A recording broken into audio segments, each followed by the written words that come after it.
Well, hello there, everybody. Kyle Neddenriep here from the Indy Star, and wanted to touch on the Indiana All Stars. Selections came out this morning as we're talking here on Friday, April 4th, and this year it's a 12 team, and I'll get into some of the toughest cuts and whatnot. We can't even get 10 minutes into unveiling the team before people are, you know, biased. Other B words that are thrown at the Indy Star. But so how this process works is, we're the Indy Star has been the naming sponsor for the Indiana All Stars going back to probably 1940.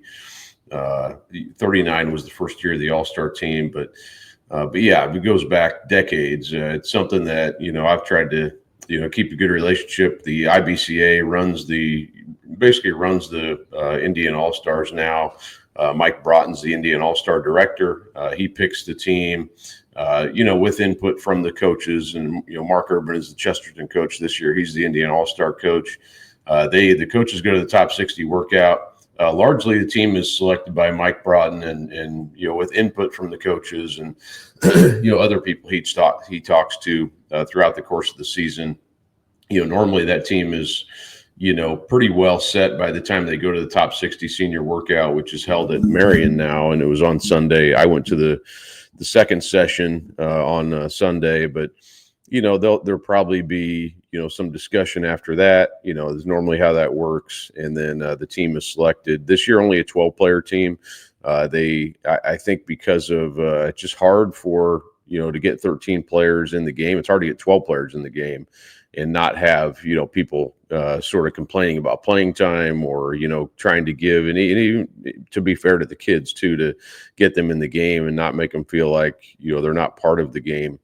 But also it's hard to play 13. So I think in the future it's probably going to be 12. Your 13th player might be a situation where it is a injury situation or honorary all-star, that type of thing. But I think they're probably going to, as long as Mike Broughton's going to be in charge, probably go back to 12, and maybe that's going to be the kind of the old school way of doing it instead of having 13 like they have. But anyway, getting to the all-star selections. So that the selections for the top seniors this year, and again, you're picking a team. It's not necessarily the best 12 players. It's players that you think can go out, play a game. Obviously, you want to pick the 12 you think are representative of being an Indiana All-Star. That's sort of open-ended. It's not necessarily a senior award. I mean, it is a senior award, but it's not necessarily only your senior year, kind of making up the entirety of your high school experience. So you're going to get benefit. And to make that point, I think Mark Zachary, and I'll get to him here in a little bit, but obviously didn't have much of a senior season, but had a great high school career. So that's the case there. But to go through the list real quickly, and then I'll get into a little bit on each player. But Chase Barnes, Fort Wayne, Desmond Briscoe, Christmas Addicts, Michael Cooper, Jeffersonville, Julius Gizzi, New Pal, Justin Kirby, Fishers, Brady Kaler, Cathedral, Braylon Mullins, Greenfield Central, Dominic Murphy, East Chicago Central, Kellen Pickett, Fort Wayne Blackhawk Christian, Xavier Robinson, Lawrence North, Trey Singleton, Jeffersonville, Mark Zachary, Ben Davis. And I believe that's 12. 1, 2, 3, 4, 5, 6, 7, 8, 9, 10, 11, 12. Yeah, that's all 12 there. So probably the kids who were, in my opinion, not surprises. Obviously Braylon Mullins is McDonald's All-American, Greenfield Central. He led the state. I believe he ended up first in scoring, averaged 32.9 points per game, 7.2 rebounds, 4.2 assists, 3.7 steals. Certainly, school record with 2,158 points, and set a single season record with 887 points. Shot 47.6% from the 3-point line. I mean, so yeah, I mean, he didn't win a sectional title. I know that's all people seem to talk about online, and I get it. Obviously he was distraught by that. They lost in double overtime to Mount Vernon Yeah, I mean, very clearly. Long, Xavier Robinson, Lawrence North. I thought he was a lock even going into the year if he had a good senior year, and certainly did. Average 18.4 points, 4.1 assists, 2.7 steals. Going to Butler, Marion County Player of the Year 2 times over, and ends up with 1885 points to set a new single season or a new career mark at Lawrence North, passing Greg Oden. Won back-to-back regional titles in 4A. So yeah, pretty obvious there for Xavier Robinson. Trey Singleton, another one. I think, once he got healthy, very clearly Indian All-Star, 6'8" Northwestern recruit. Won a state title, beat Fishers in the state championship. Averaged 18.2 points, 6.9 rebounds, 3.1 assists, 1.1 steals. Jeffersonville 24-5. Yes, he went over 1,000 points also late in the season. I might have been in I think it was in the semi-state actually. So he, pretty obvious Indian All-Star. Other ones, I think you could say those 3 plus Desmond Briscoe. I think from Christmas Addicts, once he got healthy again, 6'9", was committed to Iowa. The coaching changed there, so he's opened things up. He'll go to a Division I school. Just don't know where that's going to be just yet. City Player of the Year as a sophomore and junior. Number 4 on the school's all-time scoring list with 1,181 points. Also 953 rebounds, 375 block shots, and he averaged a 15.8, 9.4 rebounds this season, and over 5 block shots per game. So, he helped his team to a 3A state finals appearance also. So I thought he was another one, was probably locked in.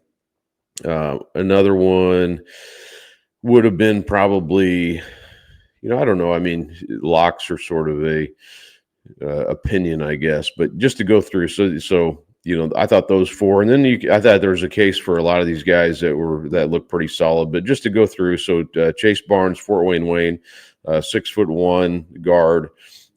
He played on a team that won regional titles as a sophomore and junior. They didn't win this year; they lost in the sectional. But another good team, 17-7, and he averaged 15.7 points, 4.3 rebounds, 2.9 assists. And shot almost 42% from the 3-point line. Went over 1,200 points for his career. Really good player going to UIndy. May have mentioned that, but yeah, Chase Barnes at the guard spot, and then Michael Cooper going to Wright State. And I probably would have had him on a lock after they won the state title. But even before that, in my opinion, he was one of the guys I had probably top 5 or 6 on my list. I just really think highly of him. 18.7 points a game. 3.8 rebounds, 2.4 assists. Again, really high percentage 3-point shooter, 41.3%, over 1,200, almost 1,300 points for his career, and 41% for his career from 3. So, like I said, going to Wright State, big time, handled the ball, shot the ball, did a lot of things for that Jeff team. So Michael Cooper joins Singleton, two Jeff players on that Indian All-Star team. So I had him probably, maybe higher than some did, maybe not. But anyway, he is on the team. Now I lost my spot here, but going back to it. So yeah, Julius Gizzi, 6'4", Indiana Wesleyan, New Pal top player, 25.7 points, 6 rebounds, 1.4 steals. New Pal was 26-4, 3A semi-state championship game appearance, lost in that round to Attic. So he set the all-time record at New Pal with 1,821 points, and a single season record actually as a junior with 810. They won back-to-back 4A sectional titles as his sophomore and junior year. Justin Kirby from Fishers was, I thought he was deserving. Certainly one of the most upside players, I would say. Be curious to see what he ends up doing in college. He's going to Miami of Ohio. 13.1 points, 4.1 rebounds, 2.6 assists. Fisher's course came up a little bit short in that championship game, 30-1 record, but he also won a state title as a junior. So played in back-to-back championships, won one His numbers, when you look closer, it's pretty amazing. 67% from the field and 41% from three. Guy who really skill development was really key, I thought, for him. And I didn't know if he was going to make the team. I thought he should, but you just don't know for sure based on their roster, and then kind of what the All-Stars were looking for. I'm glad he did. I think he was deserving. Had 15 points in the championship game against Jeff in an overtime loss. Next up, Brady Kaler, Cathedral. Another guy I thought was probably close to being a lock, but then Cathedral lost in the sectional semifinal to Addicts. But going to Notre Dame, certainly 6'9", 16.3 points, 6.6 rebounds, 3 assists, 2 steals, 2 blocks. Good numbers across the board. 20-5 record for Cathedral. They were ranked number 1 going into the tournament and ends up losing. But they were Addicts ended up going to the state championship. Could have been Cathedral. If they win that game, they lost close game late. He shot 51% from the field, 81% from the line, and averaged 15.5 and 6.5 rebounds as a junior on an 18-6 team. Let's see. Talked about Mullins, Dominic Murphy from East Chicago Central. Another guy I thought, he was a junior all-star, and I thought he was close to being a lock for me. I thought he's 6'6". He went over 2,000 points, 2,048 points for his career is what I had, 781 rebounds. They won a 4A sectional title his junior year and then made the 3A semi-state championship game this season. They were 21-9. Murphy shot 52% from the field. I mentioned this, 22.6 and 8.3 rebounds. So Murphy, he's 6'6", physical player, is uncommitted for college at this point. And hopefully I've been mentioning these college commitments. Kellen Pickett, 6'9", he's going to Wright State, Fort Wayne Blackhawk Christian, 19.3 points, 11.5 rebounds, 3.5 assists, 3.4 block shots. Blackhawk Christian was 24-4. They moved up, played 3A this year, and won a sectional title. For his career, 1,560 points and almost 1,000 rebounds. So 54% from the field as a senior, and played on a 2A state title team as a sophomore. So pretty good, not pretty good, really good overall career for Pickett. And another guy, 6'9". So, you get some real size, mentioned this really good class, and certainly that is showed up on this all-star team. And then I mentioned I'd talk about Mark Zachary. I didn't know what they were going to do with him. He's such a good player and such a good defender. Had been on a state title team as a sophomore, played on another state finals team as a junior, played a bigger role that year, averaged 11 points, 4.3 assists.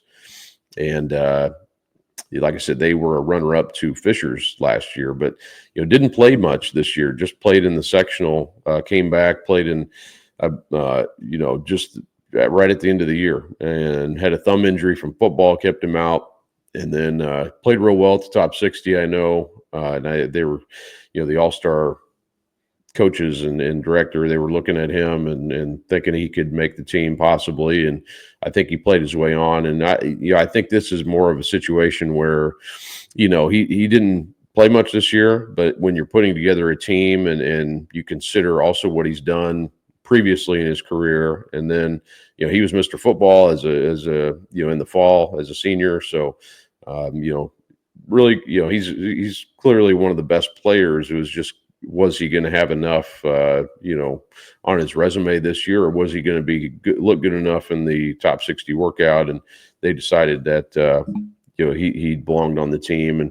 And also, something to remember too, as you're trying to win games against Kentucky, you're trying to put together a roster that fits, trying to, have a team. And I know they're worried about Kentucky this year because Kentucky has a really good team. So, you want to win these games. If people don't, I cover these games every year, go to the Kentucky game, come back, cover the one at home. There's especially when you're down there at Kentucky, there's a lot of, it gets pretty heated sometimes. Last year, Flory Badunga got a technical that was like, I don't think he had one technical in his whole career up until that moment. Bizarre call, but yeah, I mean, that's the kind of thing you kind of have to deal with at times in that game. It is heated. It's bragging rights, and a lot of times the girls have lost down there. Too. The boys have not lost very often in either game, but it is there's some. There is rivalry there. I know it's maybe not the attendance that it used to be and all that, but it still means something. So, but yeah, you're trying to build a roster that's going to win the game or win these two games. So you end up with, you have Barnes at the guard spot, you have Cooper at a guard spot, you have Kirby probably more of a wing, but Mullins wing / guard. You have Robinson as a guard, and you have Zachary as a guard, and then you got some real pieces, that are sizable. Like Singleton 6'8", you got Pickett 6'9", Murphy 6'6", Mullins 6'5", 6'6", Kaler 6'9", Kirby 6'4", Gizzy 6'4". Cooper's a bigger guard. You have Briscoe 6'9". So you got some real size across the board here, which I think bodes pretty well for you. So. But yeah, that's the Indian All-Star team. They will play June 6th and 7th. June 6th is at Lexington Catholic, which is where they played last year. The June 7th game at Gainbridge Fieldhouse, and it's a good group of boys for sure this year. I would say one of the better teams I've covered and or have seen in my time doing this. So. But yeah, so it's a really good group. You're going to have, people already chiming in about the bias, all those sorts of things. Again, I don't pick this team. We're a naming sponsor of the game along with the IBCA. They kind of run the day to day of it.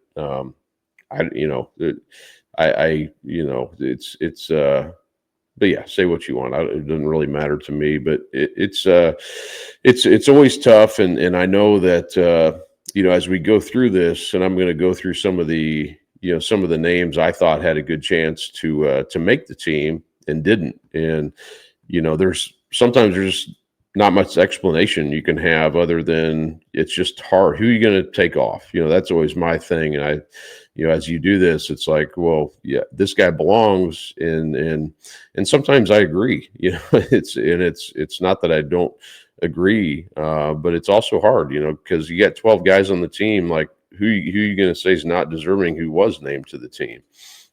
So that's the hard part of doing this, and it's kind of a touchy thing because you don't want to. You don't want to say this guy didn't deserve it, who didn't make it, but also you don't want to say a guy who's on the team, well, you didn't deserve to be on the team. So but people don't think about that. They just want to say it's biased geography and blah, blah, blah. But anyway, so to go through the list, to me, the number one guy who didn't make it, who I thought had a really strong case, was Chase Knesny. He's going to be a name you're going to see all day today mentioned, and he averaged he ended up winning the state title in Class 3A as a senior, went to the championship last year as a junior, 6'4", had the tip and dunk there at the end of the game in the final minute to beat Crispus Attucks. He averaged 22.6 points, 9.1 rebounds, 2.2 steals, and finished his career with 2,138 points to set a school record. So yeah, I mean, 6'4", I would say, I would have had him.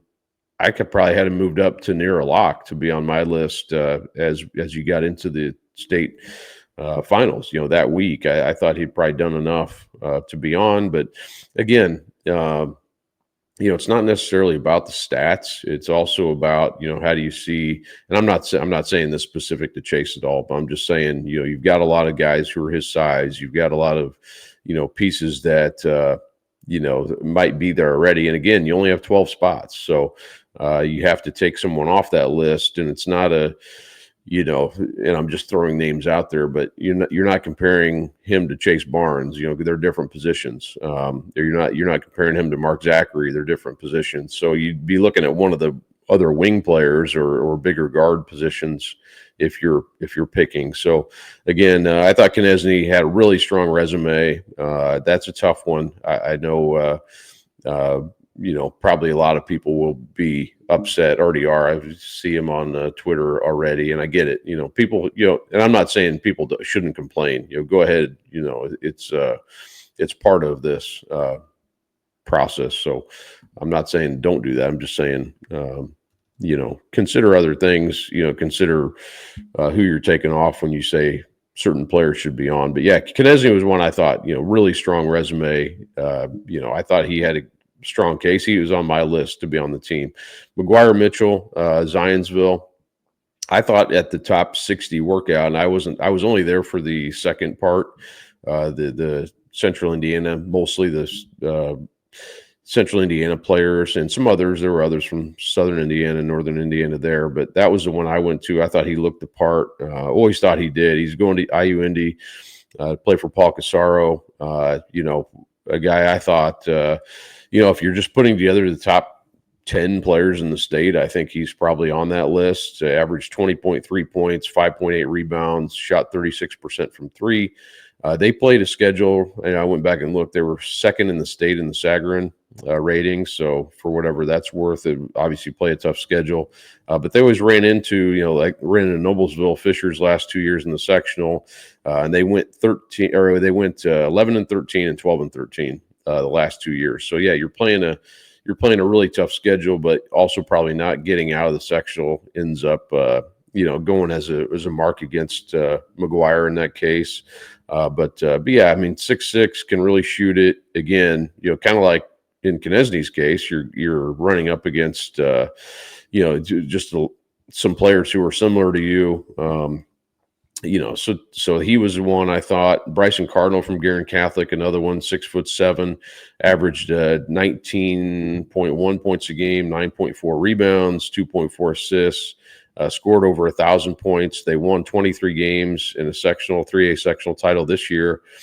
Played on a 3A state runner-up team as a sophomore, and also went to the semi-state championship as a junior. Another guy I thought when this, midway through the year, I was like, I think he's probably going to make it. But then when you start looking closer at the roster and how many things that can happen and those sorts of things, it didn't look maybe as slam dunk as I would have thought. But again, most years, and I'm not just saying this, like last year's team, I think he's on for sure. It's one of those things. Like sometimes you are just by luck or bad luck, you don't make it. So, yeah, Cardinal, I think, most years he's on. John Anthony Hall, he was also on my list of, tough cuts. He's going to Stanford to play football. His numbers aren't like, you don't look at, like, he's not a Konechny case, but, 10.1 points, 5.3 rebounds, 2.6 assists, 1.9 steals, 30-0 until the state finals. Also had a really strong junior year, 11.5 points, 4.1 rebounds. But beyond that, he, from a leadership, rebounding, defense standpoint, you put him on the court, he belongs on the floor. Again, another guy that if you're just going out and playing pickup, he's going to be one of the best players out there. He's going to lock up somebody who's really good on the other team. So again, stats not really relevant in my opinion with him. I thought but there are some things with him. He's got track and field this spring. There are some conflicts with scheduling and things like that to consider. So there's some things going on sort of behind the scenes too that you have to juggle some things as well. So, but at any rate, I thought he had a strong case and, one of the best athletes I've ever seen. I mean, unreal, and had an all-star type of career for Fishers. Damian King from Anderson was another one. Averaged 22.3 points, 7.3 rebounds, 2.4 assists, 2.4 steals. Anderson was 21-3 this year, lost to Mount Vernon in the sectional semifinal. Averaged 23.3 and 8.4 rebounds as a junior. So he finished with 1,402 points, 500 rebounds. His three in 3 seasons, they went 20-5, 18-6, 21-3. Really good teams. Fun to see Anderson being back. King was a huge part of that. They didn't win a sectional, which, again, like, it's not the same for everybody. To win a sectional is not easy to do, and harder in a lot of teams' cases, like Anderson. So they lost to Mount Vernon. No shame in that. I mean, but they won 20 games. Again, another guy that I think in a lot of years, and I'm not just saying this, I think he's on. And I honestly thought as the season went along, I thought he was going to be on the team. But again, when you really start parsing it down to 12, it gets pretty tough. So those, see, 1, 2, 3, 4, that's 5 guys right there. I thought those 5, and then there's some others here I'm going to talk about as well, but those 5 I think were maybe the toughest of the group. Gavin Benton was another one. I thought that what else can you do? I mean, he averaged 25.4, 12 rebounds, 4.2 assists, 3.3 steals, 2.9 blocks. His team went 26-2, won a 2A state title. He had 21-10 and 5 in the championship game in Class 2A. Overall numbers off the charts, 2,136 points, over 1,000 rebounds, almost 1,100 rebounds, 276 block shots. Really good career. Again, probably a product of just having a lot of guys, and so he was on there for sure. Alex Kudo from Carmel. I thought if the season finishes and he's able to, or if his season finishes, I thought he had a strong case. 13 points, 3.7 assists, 3.4 rebounds, shot 43% from the 3, almost never came off the court for Carmel. But he ended up, having that knee injury that kept him out for the last part of the season. And I think he's going to be back, and hopefully will be cleared to play at some point later this spring. But probably just didn't have enough overall games to and just the unknown of the injury, the timing of the injury made it tough for him to get on there. Draylon and Darion Truesdale, those guys, I've seen them play, I didn't get to see Lourdes in person, but I've seen them play in the summer. Those guys, 6'4", they are phenomenal athletes, and Draylon averaged 14.9, 5.3 rebounds, 4.1 assists. Lourdes had a good year. They went to the regional in 2A, lost to Gary 21st. They were both committed to Central Michigan now. Have reopened their commitment. And Darion, 13.4 points, 5.3 rebounds, 2.3 assists, 2.2 steals per game. Both those guys I thought were, at least on the radar. Shane Sims from Evansville Harrison, he was a junior all-star last year, averaged 19.3 points, 4.6 rebounds, 4.2 assists. They went 17-8, won a 4A sectional title, scored 1,513 points in his career, and he committed to Eastern Illinois. I believe that was just last week. So he was another one I thought might have a chance to make it, but didn't. And they lost to Jeffersonville pretty significantly in the regional. I think he had 22 points, but yeah, he was another one as well. And then 10 others, and you could add another 10 to this list. Of guys that I thought, just had on my list: Poppy Rivera from North Central, Kobe Hall of Brownstown Central, Josiah Ball from Maconaquah, PJ Douglas from Jeffersonville, who's going to Wright State also with his teammate Michael Cooper, Michael Wellage of Portage, Ethan Edwards of Whiteland, Grady Carpenter from Tipton, Chris Hurt from Addicks, Carter Kent from Jennings County, and Joshua Renfro from Christian Academy were 10 that I had jotted down. And again, there's others that I didn't even list there that I think had a chance. But at any rate, direct your furor over this to me, and I will I will probably not respond, because it's just one of those things. Like, I get it, people vent, and it's understandable. People are up in arms every year. Mad at the geography of it, and And some just do it, I think, just because some do it. Maybe they do have a good argument. If you have a good argument, then yeah, I mean, and I think Chase Knesny, he's going to be a name mentioned a lot, and I think I get that completely. I think McGuire, in my opinion, McGuire Mitchell should be mentioned a lot. He probably won't be as much. Or Bryson Cardinal probably won't be as much, but yeah, I mean, Gavin Benton will probably be mentioned a lot. And I don't have any problem with people backing their players, but I don't pick this team. But I get it. People want to vent. If you want to vent at me, feel free, and we will talk to you next time. Again, the Indian All-Stars, they play June 6th and 7th against Kentucky. June 6th at Kentucky. They play a junior All-Star game again during the week. We'll have all that information out as well. It is already out there, but we'll be sure to cover all of it. And but yeah, so I appreciate you joining me here, and we'll talk to you next time.